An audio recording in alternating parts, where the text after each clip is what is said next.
So our next session, we're changing it up a bit, and this is going to be, I think, a lot of fun. We're in for a treat because this is an interview on equity and marketing of unhealthy food choices. So I'm going to introduce Dr. Kumanika and also Ann Barnhill. So Shriki Kumanika, we've heard from a bit today already and heard about. She's an emeritus professor of epidemiology in the Department of Biostatistics and Epidemiology at the University of Pennsylvania, Perelman School of Medicine. In 2002, she formed the African American Collaborative Obesity Research Network, and this is a network of academic scholars and community research partners who generate and also translate research on nutrition, physical activity, and weight issues in African American children and adults. Her work focuses more broadly on the prevention and control of obesity and other diet-related risk factors and chronic diseases, and she's had a particular focus on reducing the prevalence of the health burden of obesity in Black communities. And Dr. Kumanika is going to be interviewed by our own Ann Barnhill. So Ann Barnhill is a research scholar with the Global Food Ethics and Policy Program at the Berman Institute of Bioethics here at Johns Hopkins. She is a philosopher and bioethicist and works on the ethics of food and agriculture policy and the ethics of public health, including the ethics of obesity prevention. She is currently writing a book on the ethics of non-rational persuasion and manipulation in public life, including the ethics of nudges, the ethics of public health messaging, and the ethics of commercial marketing. And I'll also just say that Ann is also the first author of our paper that our group is producing as a product of this symposium. And so she's listening and taking good notes to what's coming up today. So thank you both, and we look forward to your interview. Great. Thank you, Wendy. And thank you, Shariki, for being here today to talk to us about... Oh, okay. All right, can you hear now? No. Put the mic by your... Okay, how about this? All right, okay, so we'll lean in. It'll be like passing the eraser or whatever, like who gets to talk. So thank you, Shariki, for being here today to talk about food marketing, the food marketing of unhealthy foods in general, and specifically some specific kinds of food marketing, targeted food marketing, and we're going to talk about, oh, that's good, thanks. The equity issues, but also other ethical issues and policy issues that it raises. So I'm wondering if someone could let me know when about 25 minutes have passed. Okay, great. Good. And you'll notice that we have notes. Here we have cheat sheets that we're going to be referencing, and this isn't scripted, but Shriki and I talked beforehand about what are some important questions or issues that we wanted to talk about. So if you see us referencing our cheat sheet, that's what we're doing. So I teach a food ethics class to master's students and to undergraduates. And a couple years ago, I had my food ethics students read an article that was about soda advertising and African Americans. So during the first half of the 20th century, Coca-Cola Company ignored African Americans, not marketing to African Americans, at the same time as they were deliberately advertising Coca-Cola in a way that connected it with American identity, but this exclusionary American identity that focused on white Americans and white American identity. And then Pepsi saw an opportunity, so they created what they called a Negro Markets Department, which created advertising that was directed to African Americans. And I can remember when I read the article thinking, the good guys won, right? Or at least like this was an example of capitalism like striking a blow for racial equality. But now, like fast forwarding 70 years later, like what do we think about that now? Like has this story really had a happy ending? Yeah, so what are your thoughts about that? Yeah, I know that story. I'm just curious, is anybody else in the room very familiar with that story? Interesting. A few people, right. I think it's a be careful what you wish for story. It's unbelievably complicated. In a way, that story brings up all the issues that we want to talk about today. But in order to really think about it, we have to really break it down into a lot of different parts, because there are several streams coming together, and maybe at the end of thinking about those streams, you'll have an opinion about whether it's a success story or not. Yeah, so could you tell us just about the marketing of unhealthy food in a very general way? And how does the marketing of unhealthy food differ from the marketing of healthy food in general terms? Okay, I mean, that's a course in itself, but I'll get started with some highlights. Let me first explain how I ended up being a person to talk about marketing, because I'm certainly not an expert in marketing, but I've been working with marketers since the 1990s. I started working with marketers when I discovered an African-American ethnic marketer on the Penn State campus, and I found him to find out what he was up to, because it sounded like very bad. He's still one of my closest colleagues, and I worked with several other marketers, so we can talk more about that later, but in the process of working with marketers, I'd say I'm probably a good case of what Tamara was referring to last night as having changed your mind about the way you look at an issue, because I look at the issue very differently, especially after being forced to buy a marketing textbook, which was very expensive, so I could understand some basic concepts. So marketing in general, I think it's good to start with just what is marketing. Take your mind off of food for a minute. Marketing is everywhere and everything. It's digital, it's personalized. It's not only done by commercial companies, certainly not only by food companies, it's done by Johns Hopkins, one of my alma mater institutions. It's done by nonprofits. Everybody is marketing. And so one of the first things to think about is that to separate marketing from food issues, to start into thinking about that. It's a science, it has particular theories that are used, some of which in certain ways are superior to this, in my view, to the theories we use in public health in terms of the way people are viewed. But it becomes problematic because within the marketing field,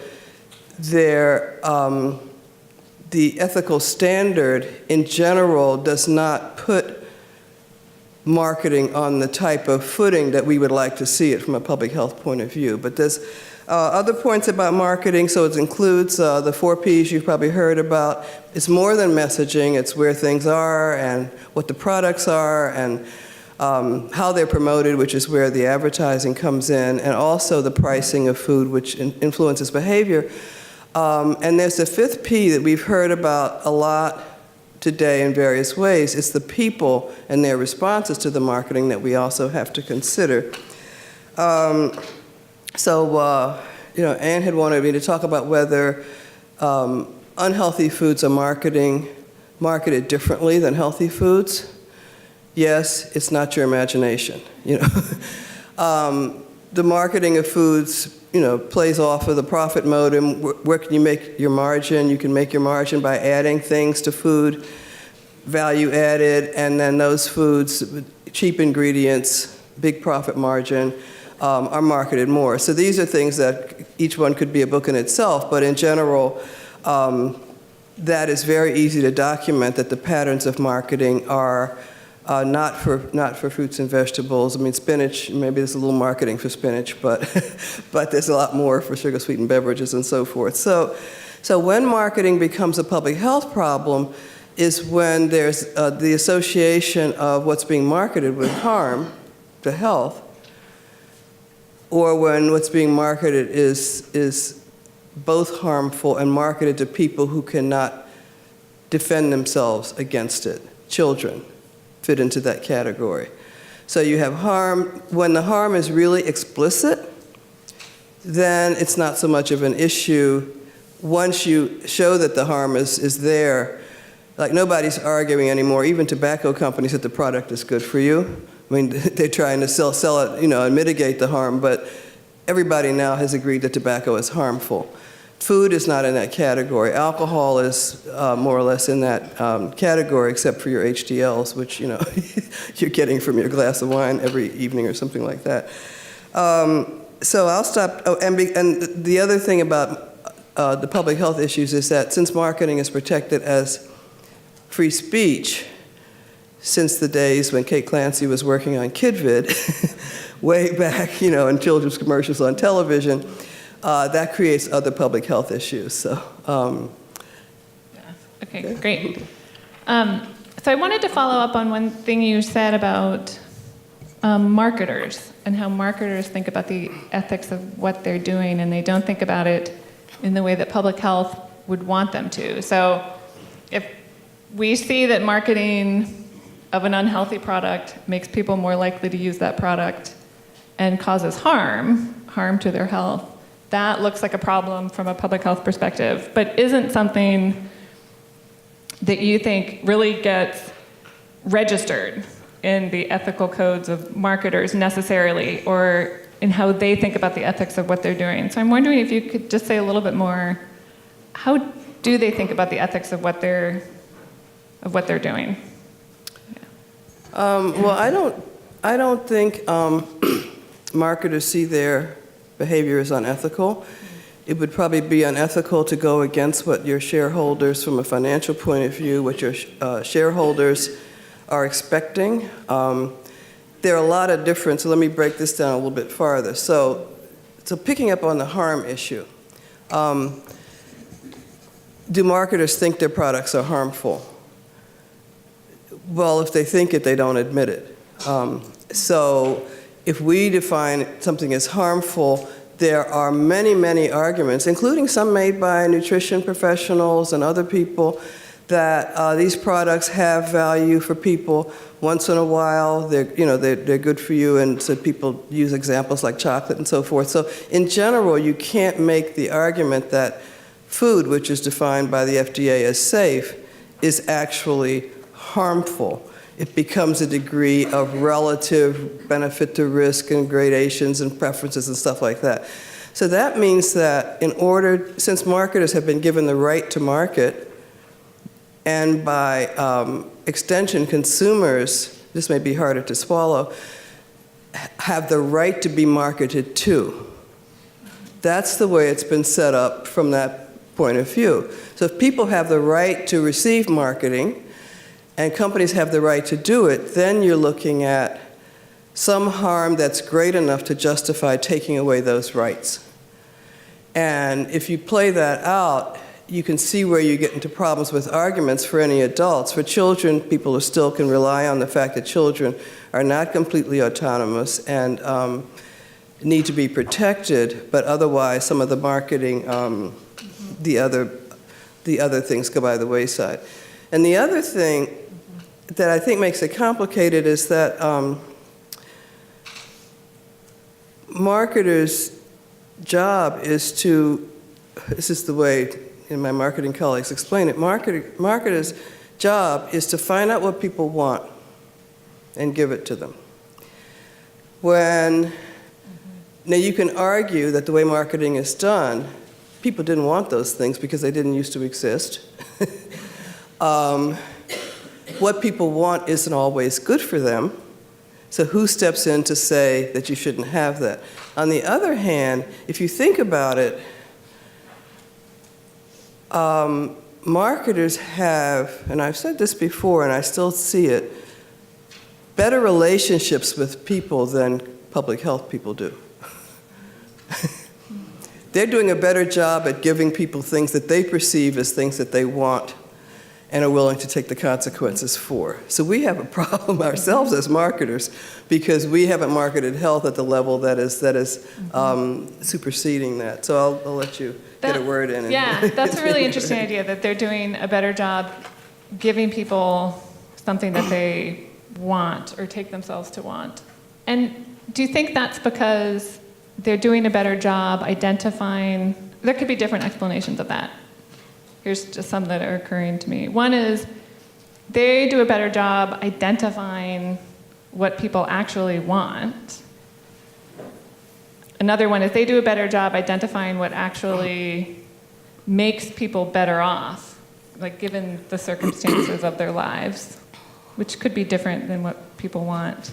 And then there's another explanation, which is they may not be better at identifying what people want, but they're just better at, or they may not be better at identifying what people antecedently want, but they're just better at convincing people that they want it, or just sheerly motivating people to buy it. So do you have any thoughts? Like which one is it? And so what is it that public health needs to learn from marketing? Do we need to learn, like we need to do a better job identifying what actually makes people better off? Or is it we need to do a better job figuring out how to get people to want what makes them better off? Or do we just need to do a better job just making people want what we're selling, whether or not it's really good for them? Or Well, okay, so I want to start with the one thing that when I first recognized that I liked something about marketing, what that one thing was. And that one thing was that the marketing theory, the exchange theory, value, I give you something you value and you give me something, money or whatever. It seemed more respectful of people than the deficit model that public health was using. Because, that Pepsi, that money from that black consumer is as good as the money from the white consumer. And there was something about that, having grown up in segregated Baltimore first, and then some other places. There was something about that being agnostic about who the consumer is, that I said, I want to understand that more, because we have such a heavy deficit perspective on the people that we were trying to help, and then marketers didn't seem to have the same deficit perspective. But now I want to move into target marketing, because, so you get into the spine. So what if the people who are doing the wanting that you're selling to are in a bad situation with their lives? What does that mean for the way we think about the marketing to them? And where a lot of public health conversations go, and I've had some of these conversations recently, one, which I won't reveal, but one, I froze realizing the dilemma that this puts us in. Public health, typical response is we have to protect these people from those bad marketers. And so they may be bad marketers because they're selling products that health data say are not good for you, and they're selling them more aggressively, shamelessly perhaps, to black Americans. I mean, soda marketing is well documented. More marketing, in some cases through the restaurant chain, sweeter products to minority groups. They're not always the same sweet. And this happens all over the world, actually. Soda some places in Europe is sweeter than it is in other places. The products, it's everywhere. You can find it in a gas station. You can find it, at the end of a long road in a rural area. You can find that that soft drink and that Coke sign or something. The placement of the foods, even in the same supermarket chain, you may have end caps in the supermarket chain that are really advertising sweetened beverages and stuff. The TV ads, more food advertising on TV, more food advertising for unhealthy products relative to the same market, and more exposure because TV is used more as a source of entertainment. It's affordable, more TVs in the bedroom, and low-income families and black families and so forth. So it is a perfect storm of exposure to marketing. And it's very easy to document. It's not being hidden. So it's a great temptation to step in until you realize that you're talking about adults. And you find yourself having a conversation about adults who can't protect themselves because they're black. And that conversation doesn't work. At least it doesn't work for me. And so I've been trying to figure out, is there a version of this that does work? And we've done some work with talking with consumers about that. So that's the kind of dilemma. It doesn't feel good either way. But I'm coming down on the side of I'm not willing to infantilize a whole race of people because I don't like the way they're being marketed to. Yeah, so I think this is really complex from an equity perspective. So I just want to lay out a couple thoughts and see how you respond to them. So when we're concerned about equity, there's different things we're concerned about. One thing we're concerned about is outcomes, so like health outcomes, and whether health outcomes are across groups are unequal. And so here we might say, okay, we already see that we have higher rates of obesity, diet-related illness in African Americans, and this targeted marketing is making it worse. So is making the inequity worse. So one thing we care about is the outcomes.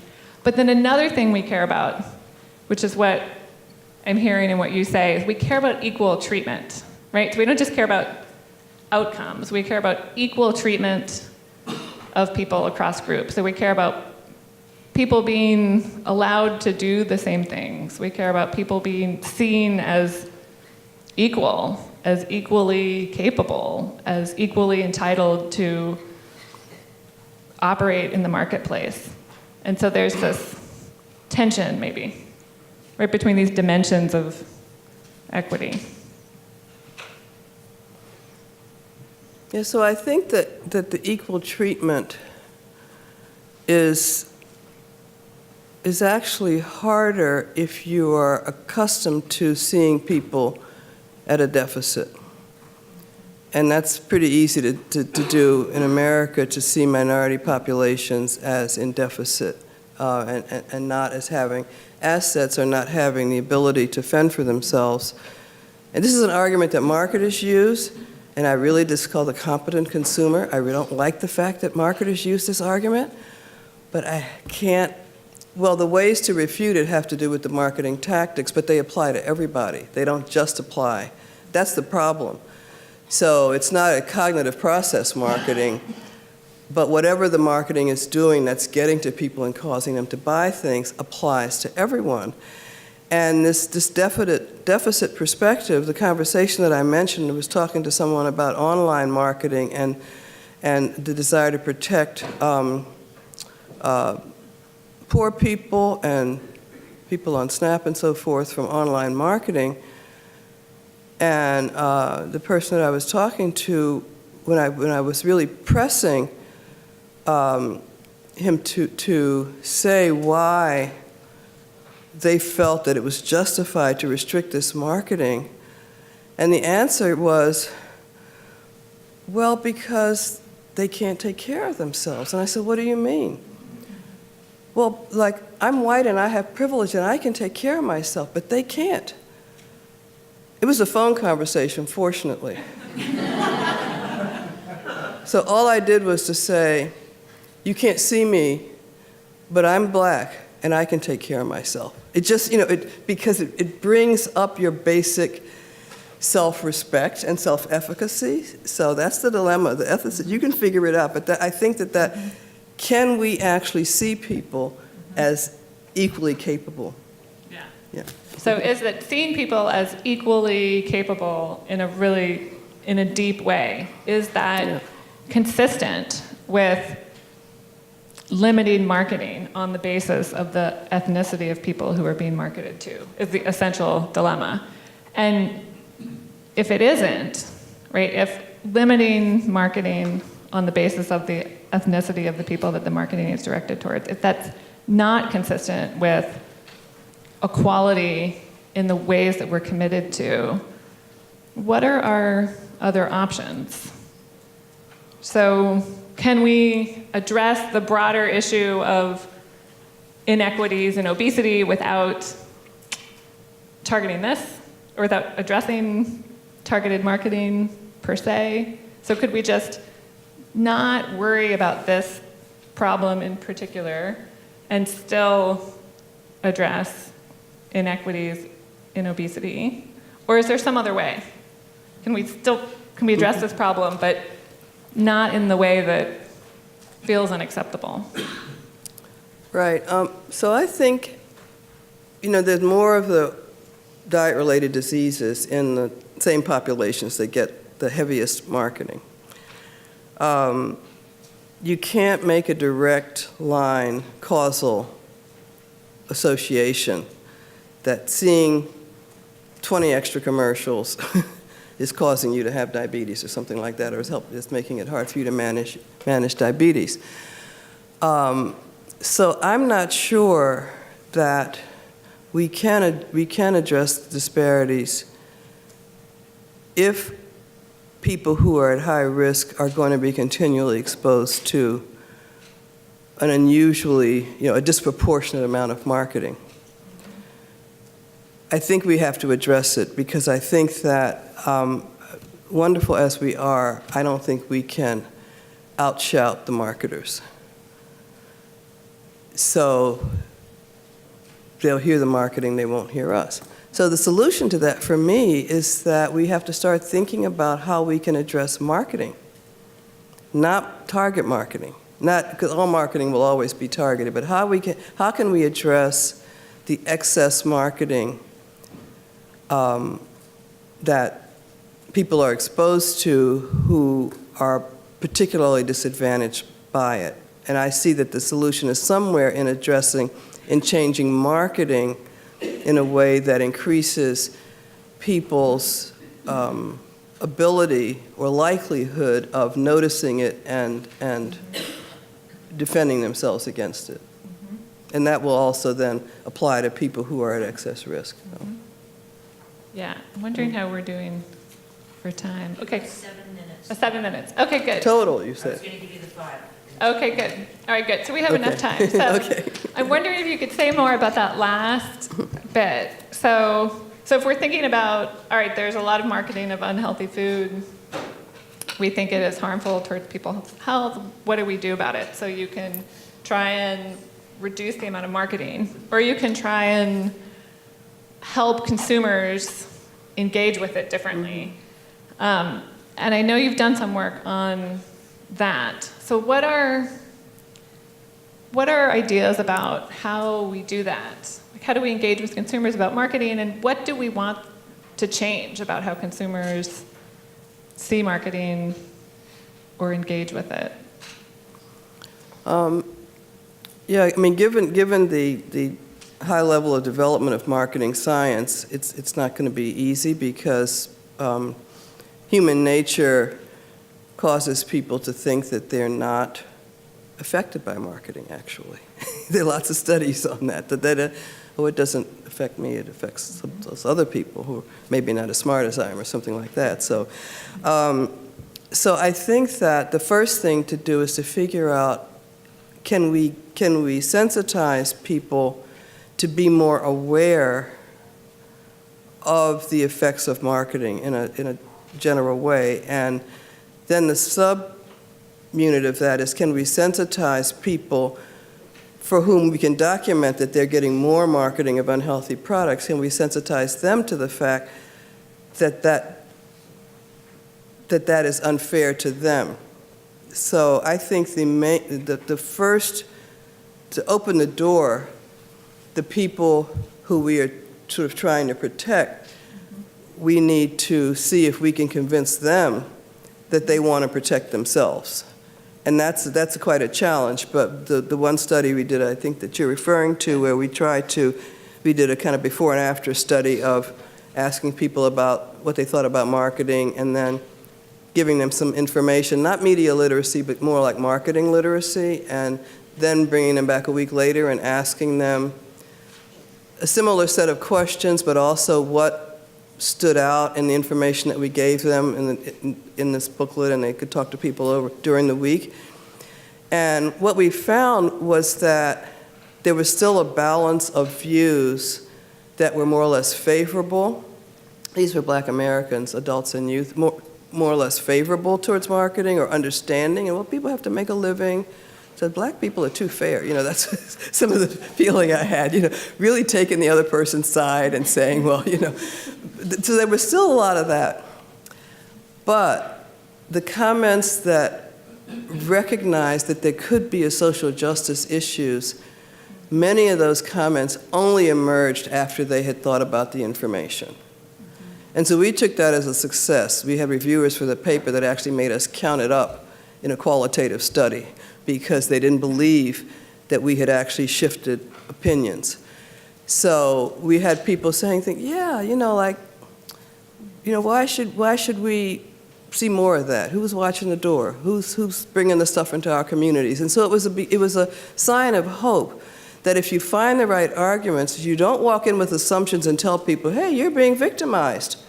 But you ask in a more neutral way, and you give people information, give them a chance to reflect on it, there might be an issue under there. And coming from a time right here in Baltimore City when it was segregated, when we boycotted stores that wouldn't let me try a hat on, and we did a lot of other things during the civil rights movement to support our consumer power. And so if you believe that power is there, we might be able to do that. And it could be that the people who are most affected by marketing could lead the way to some other changes that would benefit people in general. Yeah, that's great. So it's like recognizing that from the consumer's perspective, from the African American consumer's perspective, consumer power is experienced as a positive thing.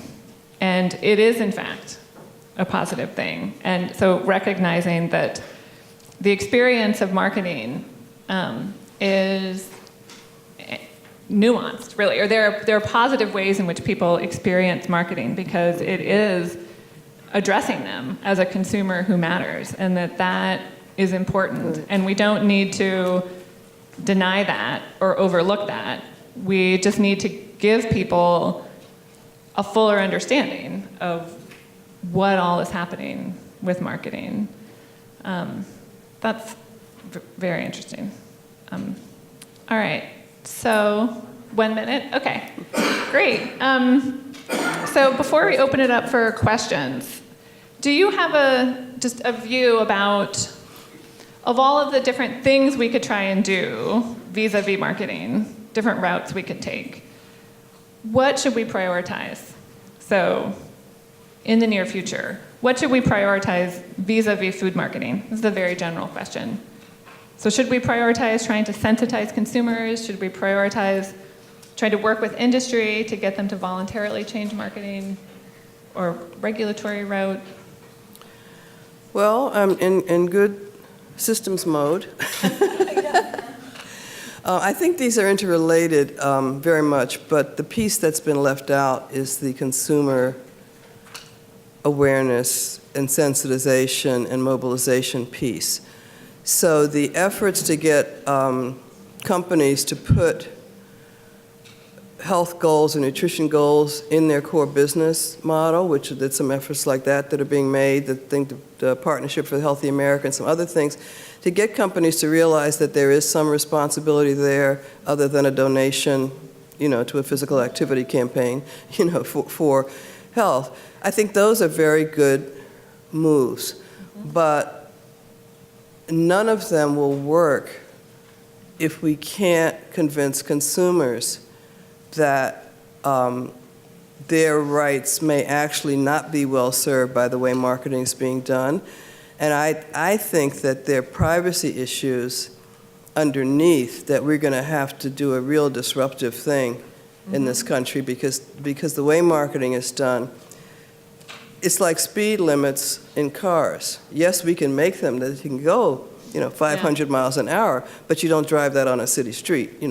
So where do we have to put some brakes so things don't go to their illogical conclusion? So I think that movement has to come from people, and then working, and then having things we want people to do. When we get people's attention, what's the ask? We have to have a very good ask, and we have to think about it in a systems way so that it doesn't have harmful unintended consequences, because there are a lot of loopholes that people could fall into.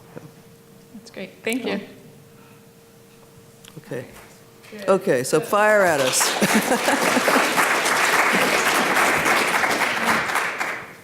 Mary, are you going to moderate questions? questions, or should I moderate questions? Right. I've got a mic. And Kelly has a question, too. I have power again. Okay, questions, and I will hand this mic. You've got a mic too. We'll share this. Yes. Shariki, when you mentioned the kid vids, this is Kate Clancy. Okay, hi, Kate. You can't see me. I was transported back to when we were writing the children's advertising rule at the Federal Trade Commission. And I already was doing my own research on the effects of advertising on kids' diets.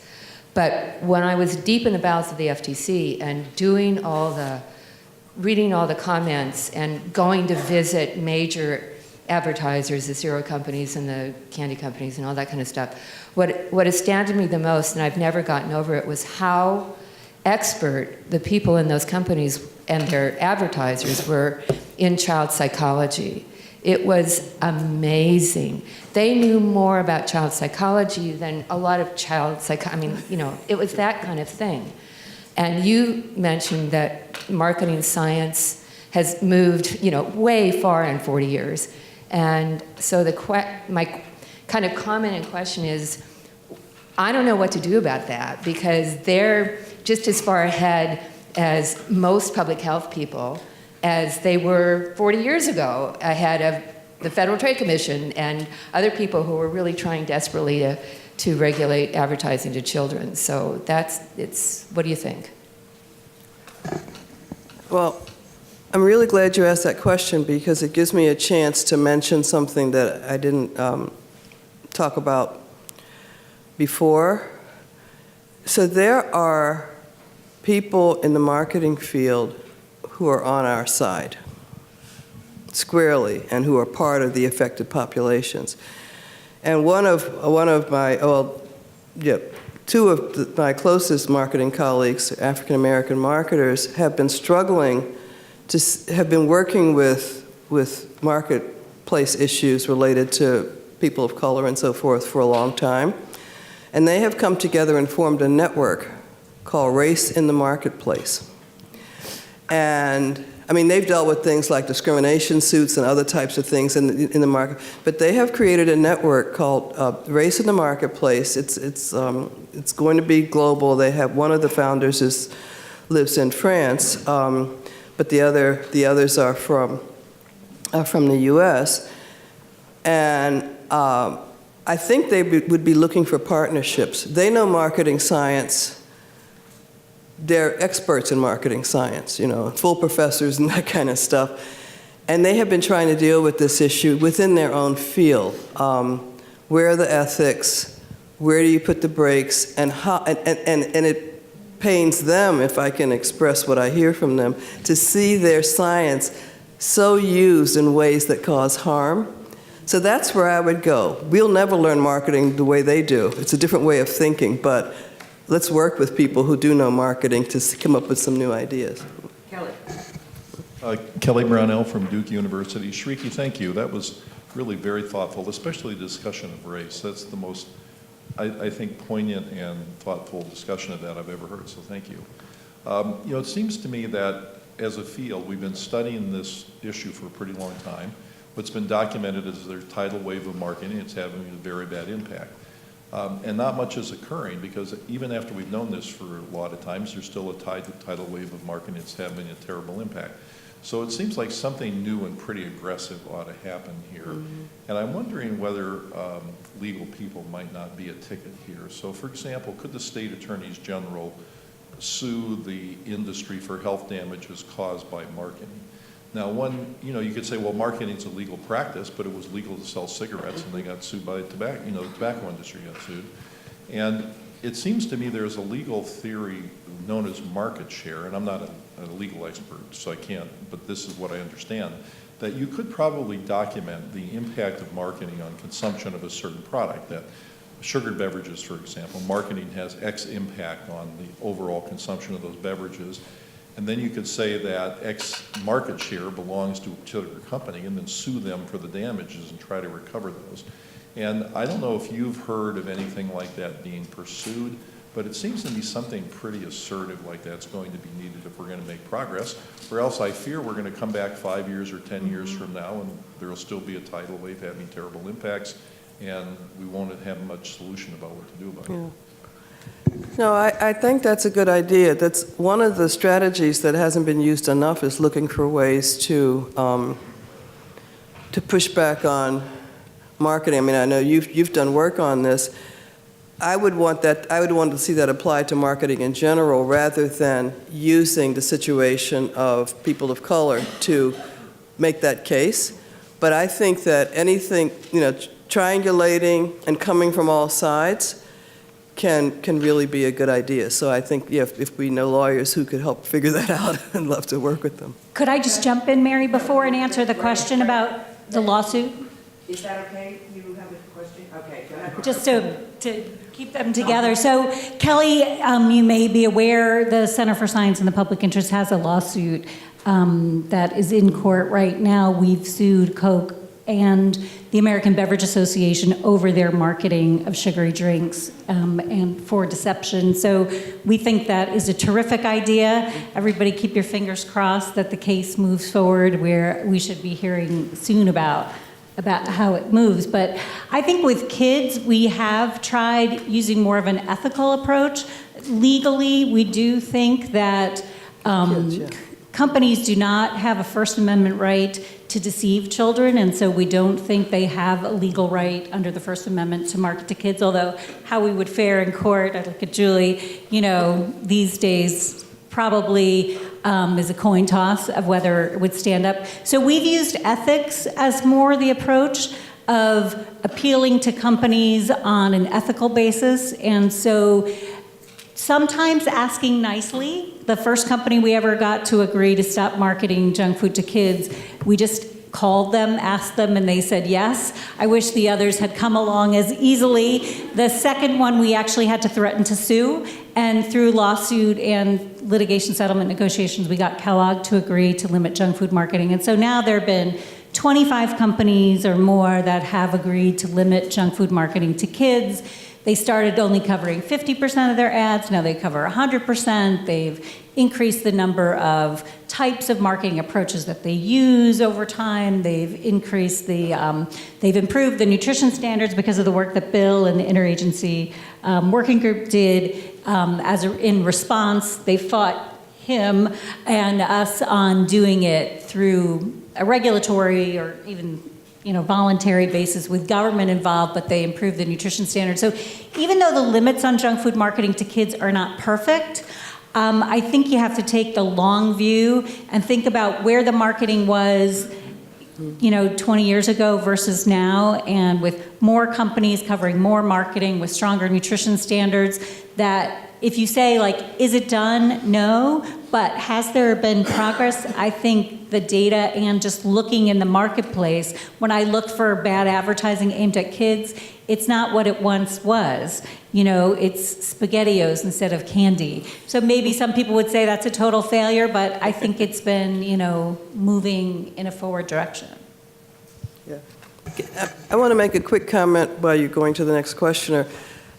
I think that with adults or with populations in general, the argument that we can also make is, that has an ethical tone, is why is it that you're not marketing your healthier products so aggressively to certain populations? I don't see a problem with that. Saying don't market something is different from saying, why are you not trying to sell these things? And then they have to come back to you and say, well, they don't want it. But I mean, you get a conversation started, yeah. And in focus groups, that message of companies have a right to market, Yeah. that we heard the same thing, that, moms came back very quickly and said, well, McDonald's, they just have to make money. And that they really were so sympathetic with the company. So they agreed that companies had a right to market. But then when we asked, is it right? That resonated better. So yeah, they have a right, but is it right to be marketing the worst foods that are going to promote death and disease? Shariki, Doug Schinkel with the National Conference of State Legislatures. Something you said at the beginning kind of piqued my interest. You kind of insinuated that that alcohol consumption is something that is kind of recognized to be negative.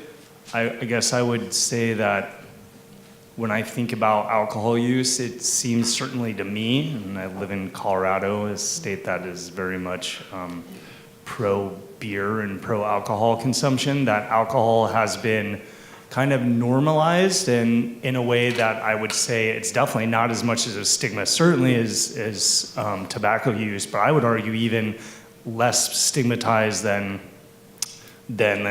say sugar beverage consumption, really, I would say. And I guess my question is what's your awareness, and have you all done research on kind of attitudes and understanding of alcohol marketing and the potential kind of negative potential safety and health impacts of alcohol consumption? Yeah, that's a really good point, and I agree with you that the whole issues around alcohol marketing are not as clear as the ones for tobacco. I think that what I was referring to is that there is objective data that alcohol can be harmful in certain amounts. And because of that, there are certain arguments you can make for regulation or restricting that you can't make.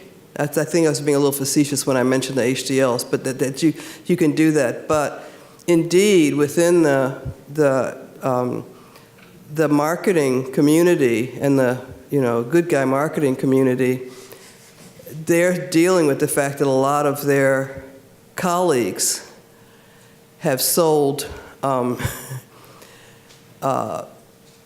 have really done the Pepsi thing with alcohol in black communities. The person who used to head the Hennessy group is a black marketer. There are a lot of concerns about that. The whole hip-hop music movement, they're now holding glasses of this, and I see an ad every day talking about give somebody your seat. It's a royal thing to do, and it's Crown Royal. And those types of ads are heavily, documented heavy in the black community. But there is an argument that you can't, about safety, that you can't make with food in the same way, and that's really what I was referring to. But thanks for calling that out, yeah. Yes, thanks, Shirik. So one of the comments you just made is that, positive advertisement of, relatively good products. So in World Food Program, we did a program in Colombia together with Coca-Cola. Eventually it didn't work out, but one of the goals was to improve the school feeding program with fortified, orange juice. It was not real orange juice, 1% orange juice, but it had all the vitamins and minerals. So from a vitamins and minerals perspective, it was actually a good product. But of course it was the marketing of the name of the orange juice by Coca-Cola, so that eventually people, the kids get known to the product. They couldn't afford the real product yet, but eventually. So it didn't work out, but that's a really interesting way of marketing, having a, from a nutrient perspective, a great product, but from, a potential obesity product, a really bad product. Mm-hmm, yeah. So how do you deal with that? Well, there again, I think that the systems perspective is really important on nutrition, because there are more things people can do to food that we don't want them to do to it than probably things that we do want them to do to it.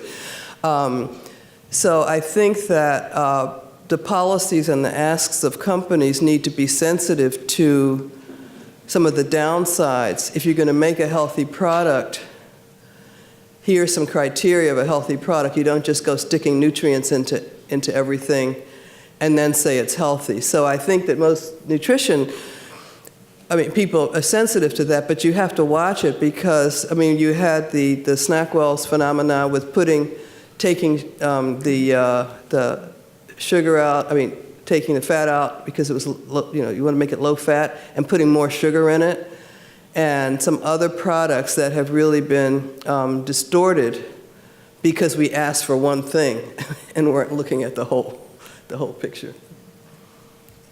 Additional questions? Here we go.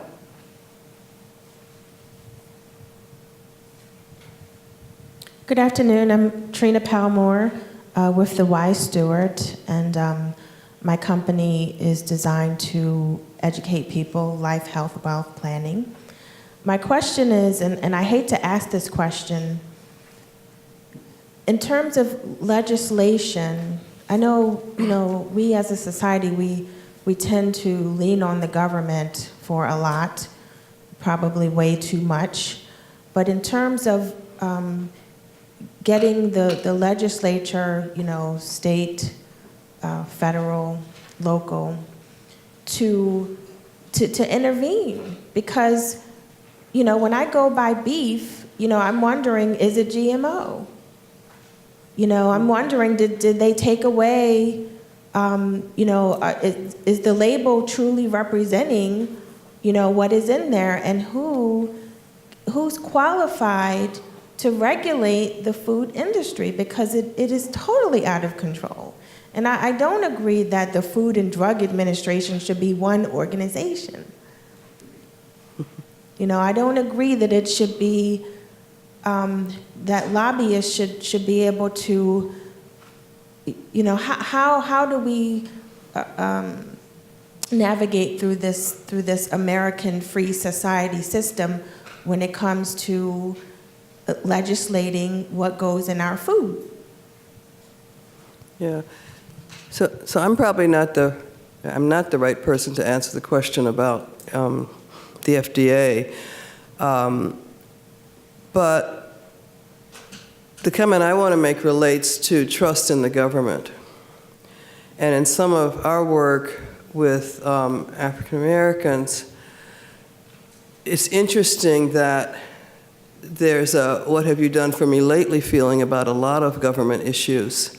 That, all of a sudden, why is the government so interested in my food or in whether I have a fast food restaurant next door? They weren't interested in other things, in my schools and that kind of stuff. On the other hand, when we did this sensitization protocol and we were talking to consumers, a couple of comments came out: the government should do more, because people realized that there were things that maybe the government wasn't doing to help them. So it's a very complicated conversation. There's a lot of distrust of government. I'm not in the current era, but there's a lot of distrust from government, from people for whom the government has had laws that sent them to segregated schools, and the history of that, and laws that said you can't buy a house over there.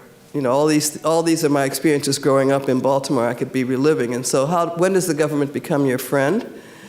And are you mobilizing people to vote and do things in ways that will ensure that inviting in government intervention is going to get you what you really want? So that's at least a complicated conversation, maybe a complex one. We have time for one more question. I have a microphone in need of a voice, and I found the voice.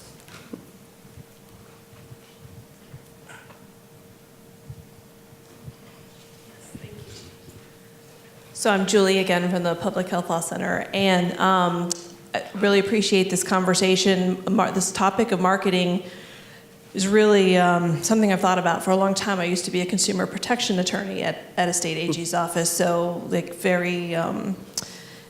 very dear to my heart. But I have to confess to feeling a bit stymied right now these days, because I've seen Margot alluded to this, but the First Amendment has become a powerful club with which to beat public health about the head with. And it's funny because it had its roots, actually, a lot of the commercial speech doctrine and some of that jurisprudence about consumers' right to know actually came out of public health goals, getting information about birth control out to women and so forth. So it's just very ironic how things have shifted. And I think one thing that I have been mulling over is that we really, in the legal community, we need a long-term strategy for shifting the jurisprudence around the First Amendment and how it's interpreted, because Canada has almost exactly the same language, and they approach it very differently. And I'm not sure that we could ever get to where Canada is in terms of recognizing the balance of rights between consumers and industry. But I think there could be potentially some changes, but it's not going to happen overnight. We're talking like a 20-year plan, perhaps. But all that being said, I think the key thing to understand, I think, with like the tobacco industry and how things have shifted there was that came out because we got access to tobacco industry documents that were not accessible, were kept hidden, much like the marketing research that is kept secret to companies now. And so without it, and that was really when the state AGs were able to get that evidence that was like broke down the barrier. And again, I don't know how we can get there with food, but we need something like that, I think, to understand really, are we being deceived and to what extent? And so I go back to, I guess, one of the things that has been successful and which has not been funded is I remember hearing about the target marketing campaign to teach youth about how the tobacco industry markets to youth and targeted youth. This was from the early 2000s. Right. And I believe that evaluation showed it was incredibly successful for inoculating youth to understand how they were being sort of deceived and led into supporting tobacco use. But that was only funded for a few years. And I think that, but it shows that there are ways to try to counteract these powerful marketing influences in a way that isn't about deficits, but it's about empowering people. And then similarly, just Dr. Komunika, to your comment about not taking a deficit approach, I think for public health world, where we can perhaps contribute more is, I think people want options to sugary drinks. Like, they don't want to give their kids soda, but they have to trust the water supply. I mean, if they want to drink water, they have to have confidence that they're getting safe water. And it's not just enough to show them that it's safe when it's at the water plant, but it's got to be safe when it gets to their home or to their church or to their child care center. And so looking at our infrastructure, and I know there's a lot of work happening that, and that's a really obviously a complicated problem too, but we have a lot of things that we could do there if we can put out resources and priorities there. Thank you. I just want to say that one issue that this subject for another symposium that we haven't covered that I think about when I hear your comment, it has to do with the hedonic properties of food and the role of food in management of stress and some other things that people experience, so that we have, with tobacco, the Truth Campaign that you referred to was successful. One of the things, and tobacco is addictive if you start using it, but most of us start using food on the first day of life. And we're heavy users of it. It's legal, and it works in a lot of ways. And so once we start thinking about what we're taking away or restricting and trying to mobilize people around, we're going to have to be pretty sophisticated, because probably nobody in this room eats the way they think they should. Okay, let's have a round of applause for this great panel. Thank you so much. Okay, so we're in luck. It's time for lunch. I think this was a great morning, and we have a really exciting afternoon also. Few things before lunch. So anybody that needs parking validated, you could bring it back here to the back table, and we'll do that over lunch. And we have 8 table topics that we selected. I'm going to read them off, and then Ann will place them on the tables, and maybe you can remember kind of where you'd like to sit. So the first one is, what are the co-benefits of interest related to the food system beyond obesity and health that resonate with us? Where do you want to put that one? Okay, co-benefits here. How do we really fund a systems approach to obesity that is sustainable and collaborative across initiatives? So this is about funding and supporting systems approaches. Next one is, what does the systems research approach show us about differences in policy approaches when you look at differences between urban and rural communities? I'll follow you. These are good. The next one is, how can we better neutralize industry influence that resists and actively creates barriers to obesity prevention policy change? So this has come up a lot, like how can we work with industry or neutralize industry? The next one is, who should researchers and public health practitioners be partnering with to reduce obesity? And also, who are we missing?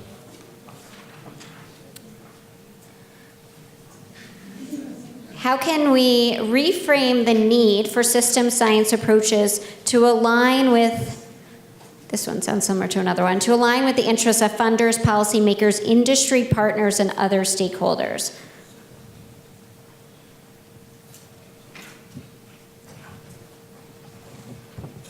What are the incremental food system policy changes that the health sector should focus on, and how can the sector influence those? You missed one. What is the interaction between individual behavior change and policies to improve the food system and access and affordability? And the last one is taking other models, like the obesity model, and applying it to reduce obesity. I'm sorry, tobacco. Did I say obesity? Tobacco model to reduce obesity. Okay, so for lunch, everybody goes in this back door, so we're going to make a line. So it's in that door, out that door, and then come have a seat.